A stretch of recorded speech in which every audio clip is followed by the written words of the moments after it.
Assalamualaikum warahmatullahi wabarakatuh.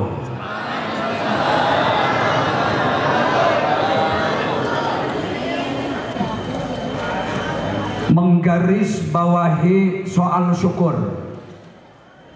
Mungkin bicara soal kepesantrenan, insya Allah supaya ulah pacara kokon ya. Allah moal ngalungsurkeun siksa ka ieu dunia kecuali akibat perbuatan kotor manusia, akibat perbuatan jahat manusia, akibat perbuatan ketidakdisiplinan manusia, hilang rasa syukur, tidak disiplin mengakui penganut ajaran agama Islam, maka satu saat nanti kekacauan dunia akan terjadi. Mengacu kana ayat Al-Quran anu tadi diaoskeun, ma yaf'alullahu bi'adzabikum in syakartum wa amantum wa kanallahu syakiran alima. Dua persoalan anu mengundang laknat dan azab dunia, dua hal anu bisa menggoncang dunia, dua hal mengundang laknat Allah dan murka Allah Ta'ala. Yang pertama, manusia banyak yang tidak disiplin sebagai seorang muslim dan mukmin. Banyak manusia yang tidak disiplin sebagai ummatan wasata. Banyak umat yang tidak disiplin tentang ikrar pengakuan sebagai seorang muslim. Lahirnya berbagai kemaksiatan dan kejahatan, itu semua adalah efek akibat tidak disiplinnya orang-orang mukmin dan muslim di permukaan bumi. Yang kedua, manusia banyak yang lupa syukur terhadap nikmat yang telah Allah berikan kepada kita semua.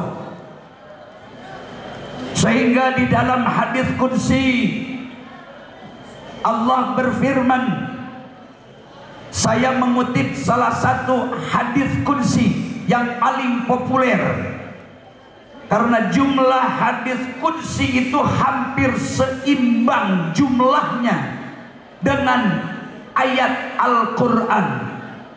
Hanya bedanya kalau Al-Quran kalamullah sampai kepada Nabi Muhammad sallallahu alaihi wasallam melalui malaikat Jibril, sedangkan hadis qudsi adalah firman Allah yang langsung konteksnya dengan baginda Nabi Muhammad sallallahu alaihi wasallam tanpa melalui malaikat Jibril. Allah berfirman, man lam yashkur ala na'mai wa lam yasbir ala balai falyakhruj min tahti samai wal yatlub rabban siwaya. Barang siapa yang tidak mau bersyukur atas nikmat yang telah aku berikan, dan barang siapa yang tidak sabar terhadap ujian yang telah Allah timpakan, maka kata Allah di dalam hadis qudsi selanjutnya, falyakhruj min tahti samai wal yatlub rabban siwaya. Allah marah, Allah murka, Allah benci kepada manusia-manusia kurang ajar yang diberi nikmat lupa syukur, yang diberi musibah lupa sabar. maka pasti Allah Ta'ala akan menyatakan kemurkaan dan kemarahannya, sampai Allah mengusir siapapun manusia di dunia tanpa terkecuali yang masuk kategori manusia lupa syukur atas nikmatnya dan manusia tidak sabar atas ujian pahitnya. Kata Allah, keluar. Tidak diizinkan oleh Allah manusia hidup di muka bumi alam ini. Dalam kata lain, Allah marah, temenan, alias ulah, dilarang, bahkan diusir ku Allah Ta'ala. Manusia nu teu syukur karena nikmat Allah, nu teu sabar karena musibah di Allah, saur Allah keluar. Tong hirup di kolong langit menanyain kami, tong hirup di atas bumi ciptaan kami, tong dahar, tong minum tina rizki pamere kami, tong leut, tong siram, tong tani, menggunakan cai menanyain kami. Kami Allah tidak ridho. Dunia ini diisi oleh manusia-manusia yang lupa syukur atas nikmat Allah. Allah tidak ridho. Manusia diisi oleh manusia-manusia yang kehilangan sabar ketika mendapat musibah. Diusir ku Allah Ta'ala, cari langit yang lain, cari Tuhan selain aku. Diusir ku Allah. Manusia kudu berpikir serius. Saya tidak maksud merendahkan jabatan RT atau RW, tapi lamun manusia diusir naku RT atau aku ketua RW, itu masih mending.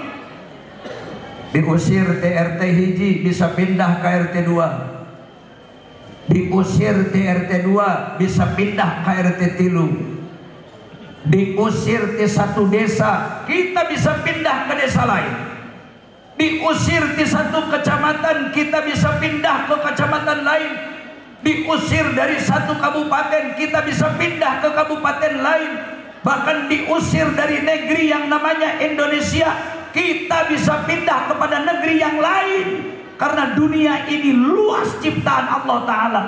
Tapi coba orang berpikir, lamun diusir ku Allah, tong cicing di kolong langit menang kami, tong hirup di atas tanah menang kami, tong dahar tina rizki pamasihan kami, tong menggunakan cai kanggo leut, kanggo nyuci, kanggo tani, kanggo siram, kanggo naon bae, dipergunakan ku manusia nu teu syukur nikmat Allah, marah. Bahkan ayah hadis qudsi nu lebih tegas, boro-boro cai hujan, cai laut, cai sumur, cai kemasan, cai bersih, cai halal, sanajan cai nu kaluar tina sepiteng, tempat penampungan kotoran. Ketika manusia buang air kecil dan air besar, ditampung, kemudian dari sepiteng tempat penampungan kotoran keluar air yang bau, tidak sedap, najis dan kotor, tentunya tidak sehat. Cai nu kaluar tina sepiteng atanapi nu ngocor dina comberan, kemudian dileut diinum ku manusia-manusia nu lupa syukur karena nikmat Allah. Dileut cai nu kaluar tina sepiteng ku manusia-manusia nu hilang kesabaran ketika mendapat ujian dari Allah. Allah masih marah, Allah masih murka. Apalagi yang namanya air bersih, apalagi yang namanya air laut, apalagi yang namanya air hujan, apalagi yang namanya air kemasan. Sekelas cai nu kaluar tina comberan tina sepiteng wae diinum kanu manusia nu teu iman, nu teu syukur karena nikmat Allah. Allah masih marah. Saya mengajak Bapak Ibu untuk mengintrospeksi diri, Kemudian kita mengintrospeksi keluarga, atau lebih tepatnya ekstrospeksi. Komo lamun menyadari bagaimana mengisi keadaan bangsa di negeri ini. Hari ini kita tidak bisa menutup mata. Berbagai bencana malapetaka, dari mulai banjir bandang sampai kepada kapal tenggelam, gempa bumi, angin ribut yang banyak menelan korban jiwa, itu semua adalah sengaja oleh Allah. Dan mustahil air bergerak, angin bergerak dengan cepat, gempa bumi terjadi, mustahil kalau tidak digerakkan oleh sang pemiliknya adalah Allah Subhanahu wa Ta'ala. Kenapa ini bisa terjadi? Penyebabnya adalah dua persoalan. Sudah terlalu banyak manusia yang mencampakkan soal iman. Terlalu banyak manusia yang mencampakkan soal Islam.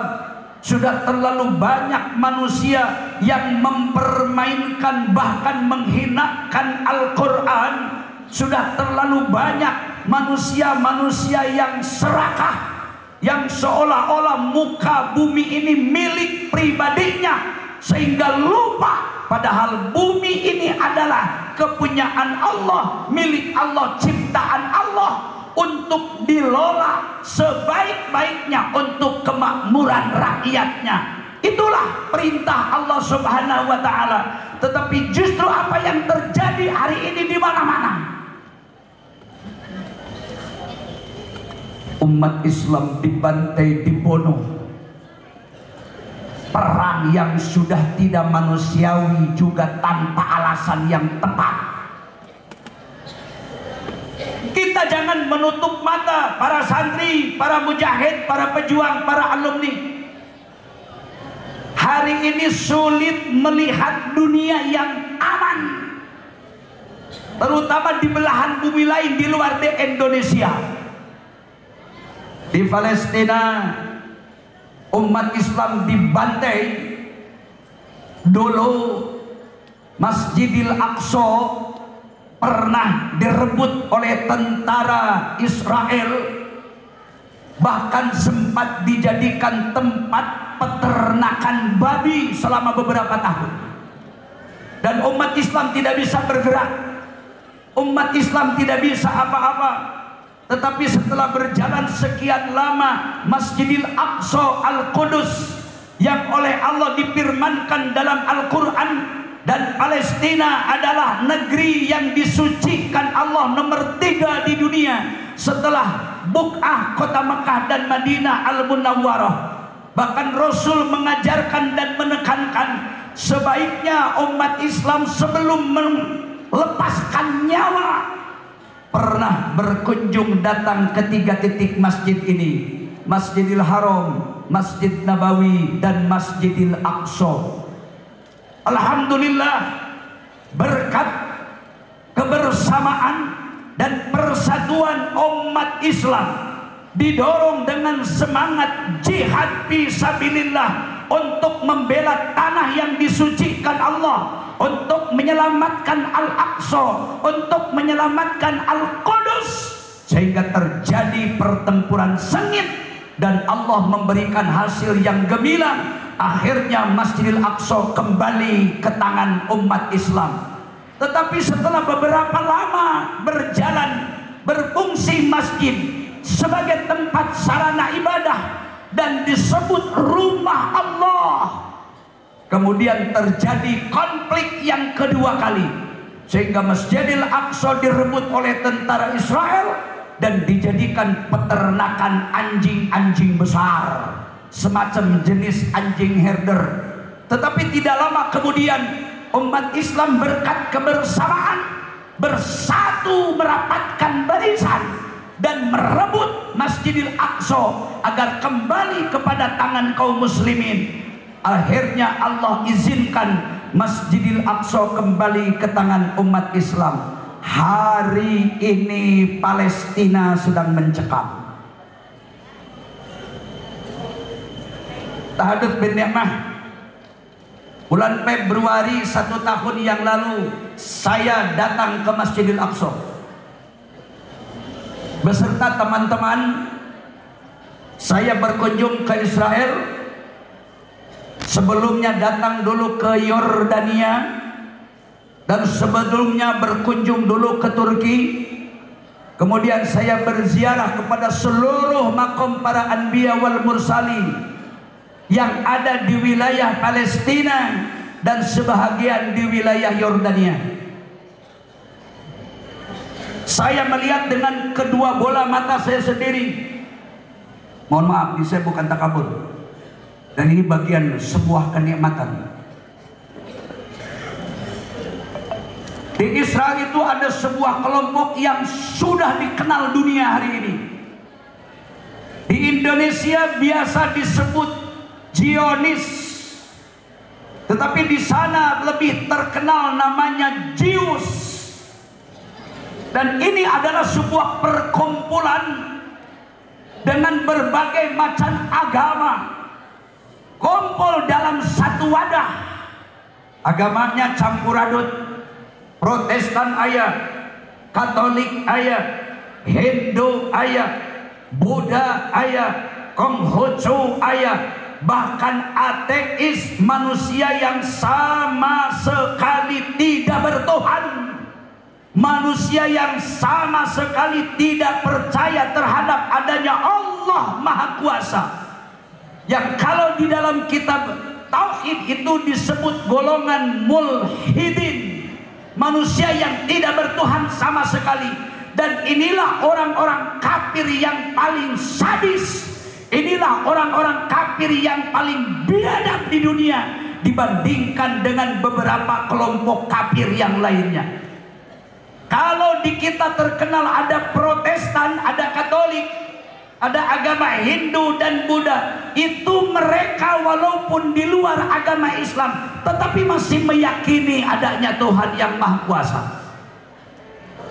Orang Kristen itu percaya tentang adanya Tuhan dan mereka bertuhan. Penganut agama Katolik, mereka bertuhan dan percaya yakin terhadap adanya Tuhan. Bahkan mereka percaya adanya surga, mereka percaya adanya neraka. Makanya di dalam surah Al-Baqarah mereka mengklaim bahwa surga neraka hanya untuk kelompoknya, atau disebut golongan Yahudi Nasrani, tetapi di kita disebutnya Katolik atau Protestan. Ibu bapak sekalian, Hindu, Buddha memang agama bukan Islam, tapi mereka bertuhan. Dan mereka mengaku masing-masing punya kitab suci. Hindu Buddha punya kitab suci namanya Weda. Orang Katolik Protestan punya kitab banyak. Aya nu berpegang kana Injil, aya nu berpegang kana Taurat, aya nu berpegang kana Zabur. Mereka bertuhan. Sekalipun dengan akidah Islam, dengan akidah mereka berseberangan. Tetapi kalau bicara percaya terhadap Tuhan, kita dengan orang kafir sama-sama mempercayai adanya Tuhan. Kecuali ada satu kelompok yang tidak percaya terhadap Allah dan mereka menyatakan menolak terhadap adanya Tuhan. Itulah kelompok ateis. Sempat di Indonesia dulu bangkit namanya komunis, dan mereka punya partai yang dimusnahkan pada tahun 65 namanya PKI atau Partai Komunis Indonesia. Ibu dan bapak sekalian, 50 rada nantung emot di mic 10 menit di lamun langkung di 15 menit tekaci kudu eureun. Oke, mubalik senior di belakang abdi mah diundang hadir sotenan pedah emot ka almarhum Haji Umar. Abdi baheula di pesantren pernah diwuruk jurmiah, diwuruk sorok ku almarhum. Jadi abdi apal kawinna Haji Umar teh, apal mukimna. Abdi mangan santrina santri pangleutikna matak teu daek gede kitu ka kiwari. Ibu bapak kaum muslimin muslimat rahimakumullah, Di Palestina mencekam, lebih mencekam dari beberapa 1 tahun yang lalu. Di Kashmir, India, itu tempat kediaman Nabi Adam alaihissalam. Kemudian di sepanjang Gaza dan Ramallah. Gaza, Ramallah itu adalah 2 provinsi di wilayah Palestina. Gaza di ujung belah kulon, Ramallah di ujung belah wetan. Anu legana Palestina 80% sudah diakui dan dimiliki oleh Israel dan Amerika. Sehingga semua masjid, dari mulai masjid tingkat RT, masjid tingkat desa, tidak ada masjid yang lepas dari pengawasan oleh kelompok tentara Yahudi, oleh tentara Israel, kecuali Gaza dan Ramallah yang masih dianggap merdeka. Karena apa? Orang Gaza dan orang Ramallah pantang mundur berkalang tanah sampai hari ini.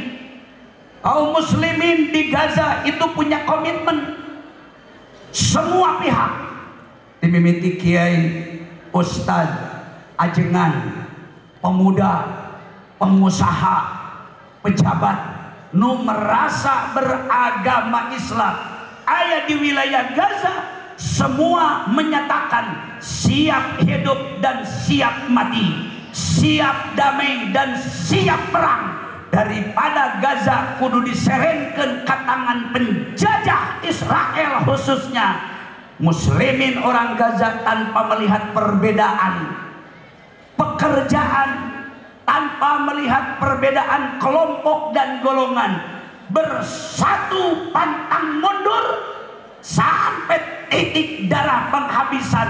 Sampai hari ini alhamdulillah Gaza masih dikuasai oleh umat Islam, Ramallah masih dikuasai oleh umat Islam, tapi satu negara Palestina di luar Ramallah dan Gaza sudah dikuasai oleh kelompok Israel dan Amerika, termasuk Masjidil Aqsa. Ibu bapak kaum muslimin rahimakumullah, tidak mustahil apa yang terjadi di seberang sana yang memperlakukan umat Islam sangat tidak kondusif dan sangat tidak adil, bahkan memperlakukan umat Islam sudah tidak manusiawi. A'udzubillahi min dzalik. Kalau esok atau lusa terjadi di Republik Indonesia ini, oleh karena itu pada malam tasyakur bin nikmah dan haul almarhum pada hari ini, saya mengingatkan dan mengajak saudara-saudara sekalian, mengajak para ulama, para kiai, para santri, wali murid, simpatisan kaum muslimin apapun profesinya, semua umat Islam yang hadir di sini, mudah-mudahan pertemuan yang akbar malam hari ini di tempat ini menjadikan langkah komitmen kita bersama. Mari kita bersatu, jangan mau dipecah belah, karena umat Islam menghadapi gangguan yang tidak ringan. Yang lebih kita pikirkan bagaimana nasib anak cucu kita 10 tahun, 20 tahun yang akan datang di Republik Indonesia ini. Kalau kita melihat gejala betapa Zionis kuatnya dengan memodalkan keberanian dan bermodalkan uang yang sulit untuk dihitung, berapa ratus ribu triliun US dollar Amerika, uang yang dimiliki Zionis siap dibagi-bagi di seluruh dunia manapun yang siap berkolaborasi dengan kelompoknya. Perlu diwaspadai atau meningkatkan giaroh kita, karena kita diingatkan dan diajarkan oleh Nabi, alaikum bil ghiyarah. Giaroh itu lain curiga, giaroh lain suudzon, giaroh mah lain goreng sangka, tapi waspada dan hati-hati melihat gejala dan fenomena yang terjadi hari ini di Indonesia. Naudzubillahi min dzalik. kalau sampai terjadi apa yang terjadi di negeri di seberang sana. Itu aya hiji negara nu didinya aya umat Islaman aman, damai, tentram. Mereka selalu dirusak, dibunuh terang-terangan, diperangi, bahkan sedang sholat Jumat dan itikaf dibombardir di masjid. Siapa ini pelakunya? Tidak lain tidak bukan orang-orang kafir yang tidak beriman kepada Allah, dan mereka adalah manusia-manusia yang lupa terhadap anugerah dan nikmat yang telah Allah berikan kepada mereka. Alhamdulillah, di Miftahul Huda 2, sanaos muassis pesantren telah kembali menghadap Sang Pencipta Allah Subhanahu wa taala. Dzurriyyah, para putra mantu almarhum masih tetap semangat, komitmen untuk melanjutkan perjuangan kemajuan Islam lewat lembaga pendidikan. Saya bangga ketika melihat anak-anak kecil di Miftahul Huda 2 menyandang kitab suci Al-Quran, dan setiap saat mereka berdoa, berzikir, bertasbih bersama-sama, sholat berjamaah di masjid bersama-sama, membaca lantunan Al-Quran secara bersama-sama, berzikir mendekatkan diri kepada Allah secara bersama-sama. Saya melihat seperti ini, insya Allah di saat yang akan datang kita tidak perlu cemas dan takut kekurangan orang-orang soleh. Kita tidak takut akan kekurangan ulama, kiai, dan para pejuang agama, karena dari lembaga pendidikan ini ditambah dengan beberapa pesantren yang lain, wabil khusus yang ada di Indonesia, kita optimis Allah Subhanahu wa taala akan melahirkan para ulama disiplin ilmu, akan melahirkan kiai yang taat beribadah, paling tidak akan melahirkan insan-insan yang saleh yang tidak lupa atas nikmat yang Allah berikan. Artinya pesantren adalah tempat pembikinan, penciptaan, penggodogan manusia. Akan lahir manusia-manusia yang takwa kepada Allah Subhanahu wa ta'ala. Bapak Ibu kaum muslimin rahimakumullah, jadi lupa terhadap syukur dan hilang disiplin terhadap agama yang kita anut, yang kita miliki, itu sama dengan membuka pintu agar Allah menurunkan azab dunia, kekacauan, kemelaratan, dan lain sebagainya. Sekali lagi, pertama, di dalam pertemuan malam tasyakur dan haul ini, saya ikut mendoakan salah satu putra muassis pesantren telah dinikahkan beberapa waktu yang lalu.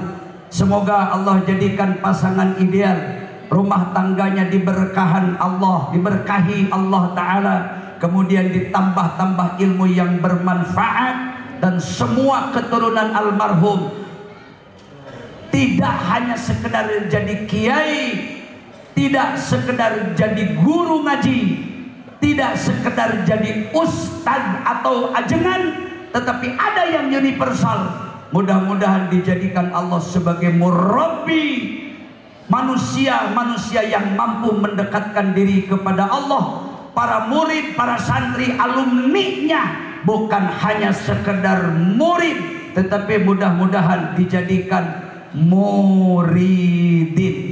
Guru, ajengan, ustadz hanya berhubungan dengan murid, tetapi murabbi hubungannya dengan muridin. Dan saya tahu persis almarhum Afa Kiai Haji Umar Nawawi, mohon maaf disebut namanya, insya Allah termasuk murabbi, bukan hanya sekedar ulama kiai, karena beliau telah teruji ditimpa dengan berbagai godaan, ancaman, bahkan keributan, diganggu, apalagi hanya diuji dengan kefakiran dan kemiskinan. Tetapi hari ini anak cucunya, menantunya bisa menikmati buahnya.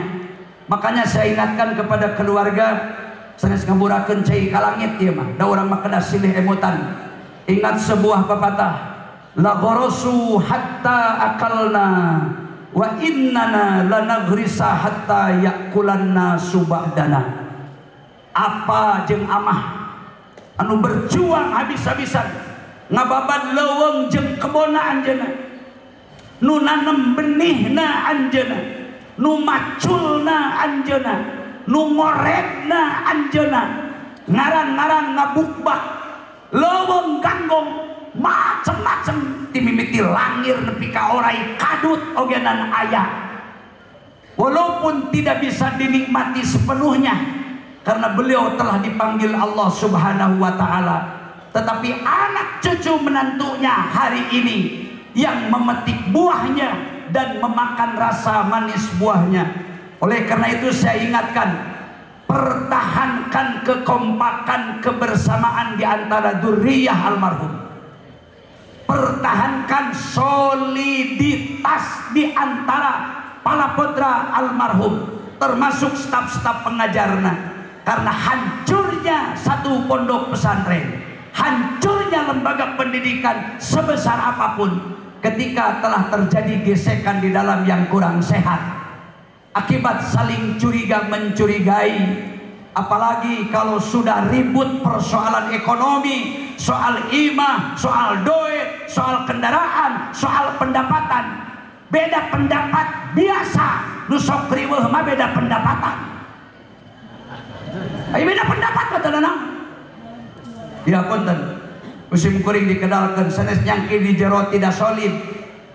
Justru di dia sedang dipertahankan soliditas di antara keluarga. Tetapi dikhawatirkan satu saat ke depan lupa dan tidak diingatkan. Sedangkan celakanya kapal laut bisa tenggelam akibat kecerobohan seorang nakoda. Ketika nakoda tidak disiplin, ketika nakoda sembarangan, maka terjadi kapal laut yang besar tenggelam. Yang mati di lautan bukan hanya nakoda sendiri, tapi ribuan penumpangnya akan ikut tenggelam juga. Naudzubillahi min, naudzubillahi min. Banyak bersyukur terus, ulah hilap ka apa jeung ka amah. Sabab para putra sadayana apalna geus amisna, tinggal ngalah buahna. Sedengkeun sulit pahit nanam binihna mah pasti jasa almarhum. Karena apa jeung amah ngebangun marintis Miftahul Huda 2 ieu berangkat dari nol besar dan hari ini telah membuahkan hasil. Bapak Ibu kaum muslimin rahimakumullah. Tadi oge dendingna 15 menit itu dileuwihan saeutik.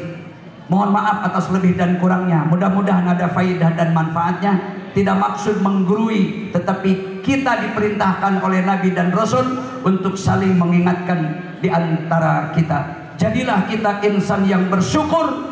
Jadilah kita semua muslim yang disiplin untuk memegang dan berjuang mempertahankan serta mengamalkan ajaran Islam dalam kehidupan sehari-hari.